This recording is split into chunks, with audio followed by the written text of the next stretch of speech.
Bonsoir à tous et bienvenue, moi c'est Manu, la team Mon Coach Brico. Ce soir nous allons voir comment faire du mortier ou du béton. C'est très similaire. Donc pour ça on va avoir besoin d'une auge, tout simplement. Et nous allons avoir besoin de ciment. Tac. Donc cette fameuse poudre grise. Alors je tenais à dire que le ciment il existe en gris mais il existe aussi en blanc. Alors l'avantage en blanc c'est qu'en fonction, vu qu'on va le mélanger avec du sable pour faire du mortier, en fonction si vous prenez du ciment blanc et que vous prenez un sable de couleur, un sable plus rosé, plus orangé, plus ocre, votre mortier aura une teinte particulière. Vous pouvez créer votre teinte, toujours dans les mêmes bases de couleurs, mais vous pouvez créer votre teinte. Alors qu'avec du ciment gris, peu importe le sable que vous mettrez, votre mortier il sera gris. Pourquoi on n'utilise pas que du ciment? Pour une bonne et simple raison, c'est que si on n'utilise que du ciment à l'intérieur, c'est pas trop gênant, mais à l'extérieur, ça gèle et ça casse. Et puis en plus, c'est que ça vous reviendrait, deuxième contrainte, c'est que ça vous reviendrait très cher en ciment, parce que le ciment, on n'en fait pas énorme, avec un sac de 35 kg, 30 kg, 35 kg, 25 kg, ça dépend de ce que vous prenez, on ne fait pas énormément de quantité, parce que quand on a mélangé avec de l'eau, ça réduit énormément. Pour augmenter la masse et pour augmenter la rigidité, la solidité, on y ajoute du sable. Ciment plus sable, ce qu'on appelle du mortier, tout simplement. Donc la proportion c'est toujours la même, c'est toujours du 2 tiers, 1 tiers. Pour le mortier traditionnel, après vous avez des mortiers multibattes et autres qui sont un peu plus techniques, où les proportions ne sont pas tout à fait les mêmes, ça peut être du 3 quarts, 1 quart, voilà. Mais le mortier traditionnel c'est toujours 2 tiers, 1 tiers. Quand on dit 2 tiers, 1 tiers, c'est 1 tiers de ciment, 2 tiers de sable. Le ciment en fait c'est la colle, et ce qui va faire la matière, c'est le sable, ce qui fait la quantité. Donc vous prenez quelque chose pour doser. Quand on a l'habitude, après on ne dose plus avec un doseur, on fait ça à la volée. Alors quand je dis à la volée, je me comprends, c'est-à-dire qu'on fait ça à la vue. Quand on travaille avec une pelle, parce qu'on travaille des grosses quantités, on calcule ça au nombre de pelles. Si on travaille directement en bétonnière, c'est un sac pour tant de sable. D'accord? Un sac fait 30 kg, admettons, ou 35 kg, on va compter 70 kg de sable à côté pour pouvoir le mélanger. Donc là, je mets un godet, si je fais en petite quantité, un godet de ciment, et je vais mettre 2 godets de sable. Donc là, moi, mon ciment va être gris, donc du coup, mon mortier sera gris, tout simplement. Alors voilà, ma proportion de mélange, elle est faite. Vous voyez que c'est pas très compliqué. Donc là, on mélange déjà à sec pour voir ce que ça va donner, voir si la proportion est bonne, mais de toute façon ça permet de mélanger, de faire un agrégat plus intéressant. Alors la différence avec du béton, entre le mortier et le béton, pour avoir encore plus de résistance, on rajoute de la matière minérale. C'est-à-dire que on rajoute donc 1 tiers de ciment, 2 tiers de mortier, et on complète avec du caillou, de la pierre, souvent du bleu. Alors soit vous le faites vous-même, vous avez des graviers et vous mélangez du gravier, ça va augmenter la densité et la résistance, parce que là où le gravier se place, ça vous fait comme quand on ferraille du béton, on coule du béton et pour pas que le béton casse et éclate, on met un treillis isolé, ce qui permet d'avoir plus de résistance. Le fait de caillasser votre mortier quand vous le faites, il devient encore plus solide, donc on appelle ça du béton. Par contre, on ne fait pas de finition avec ça, parce qu'avec la truelle, le gravier, on ne peut pas l'étaler correctement. Le mortier, oui, sans problème. Donc voilà, la différence entre le béton et le mortier, c'est juste que le béton a du gravier incorporé dedans. Quand vous allez acheter votre sable et votre ciment, soit vous pouvez acheter le sac de mortier tout prêt. Ça existe en tout prêt, vous n'avez plus qu'à mettre de l'eau. Si vous voulez le faire vous-même, c'est là où c'est le plus rentable, vous achetez votre ciment, vous achetez votre sable, si vous voulez faire du mortier, si vous voulez faire du béton, vous achetez votre ciment, et vous achetez un mélange qui est fait pour faire du béton. C'est un mélange de sable et de gravier qui est déjà incorporé.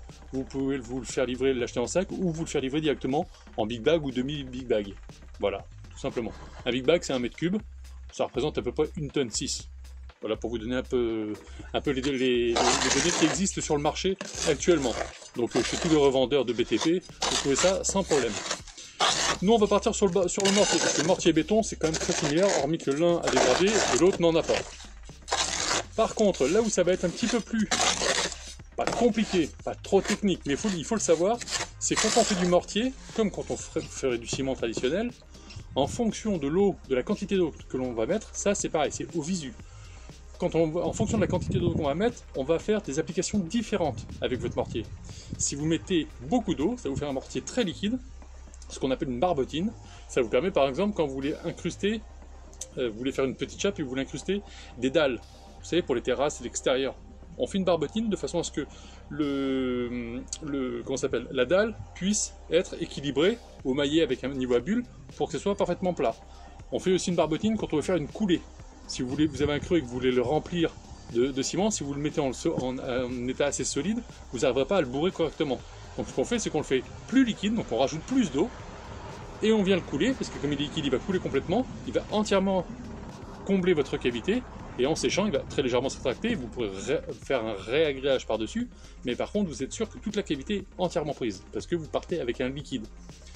Vous pouvez le faire semi-maigre. Semi-maigre, c'est qu'on met assez d'eau pour qu'il soit pas trop dur, mais pas trop liquide non plus. C'est entre les deux. Ça, quand on veut faire des joints de pierre ou de maçonnerie, c'est comme ça que l'on fait.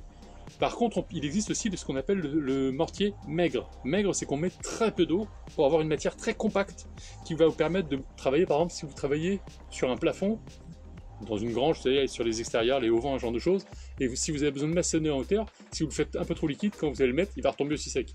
Il faut le faire très compact, on appelle ça maigre, tout simplement. Donc là, nous, on va faire un mortier, on va dire, moyen. Donc, comme je le disais l'autre jour avec la chaux, il vaut mieux mettre un peu d'eau, mélanger et en rajouter au besoin, plutôt que d'en mettre trop. Parce que quand on en met trop, qu'est-ce qui se passe?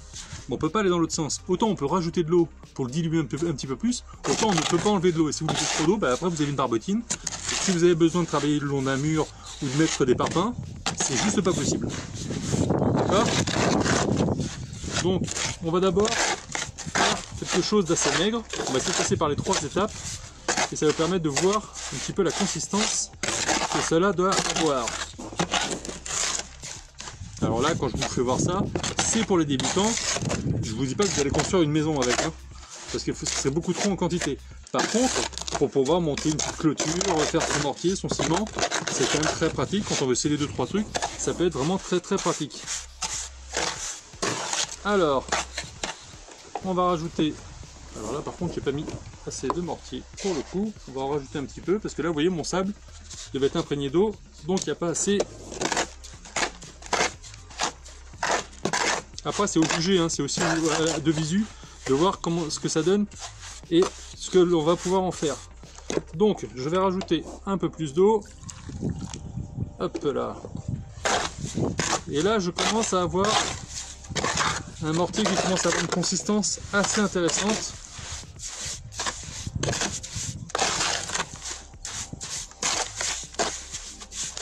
J'ai pas l'habitude de travailler avec des petites truelles comme ça, avec la langue de chat. On travaille avec des grosses truelles parce qu'on brasse lourdement. Et on fait ça quand on veut faire en grande quantité, on achète ce qu'on appelle une gâche. C'est comme une auge comme ça, mais en plus grand format qu'on pose au sol et on travaille directement à la pelle. Pour savoir si votre mortier est prêt, vous prenez votre truelle et quand vous le mélangez, si vous faites ça et que l'empreinte du bout de votre truelle est apparente, reste apparente et ne s'écroule pas, c'est que votre mortier est bon à être utilisé. Donc vous voyez là, j'ai quelque chose qui est ni trop solide, ni trop mou, ça ne coule pas. Voilà, là j'ai un mortier qui va pouvoir travailler correctement. Si je devais faire ce qu'on appelle une barbotine, je rajoute un peu plus d'eau, alors enfin pas trop non plus le délayer, parce qu'après vous n'avez plus aucune résistance, pour pouvoir faire une coulée.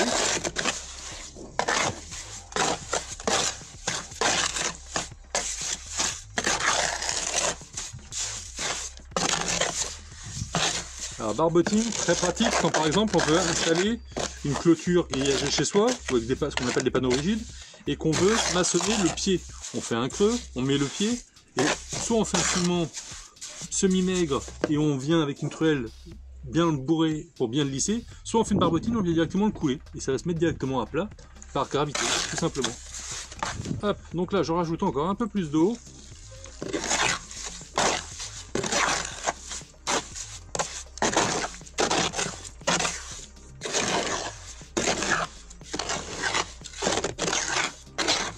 Alors c'est pareil, quand vous achetez votre ciment, si possible évitez le premier prix. Plus vous prenez du premier prix, moins la qualité est bonne.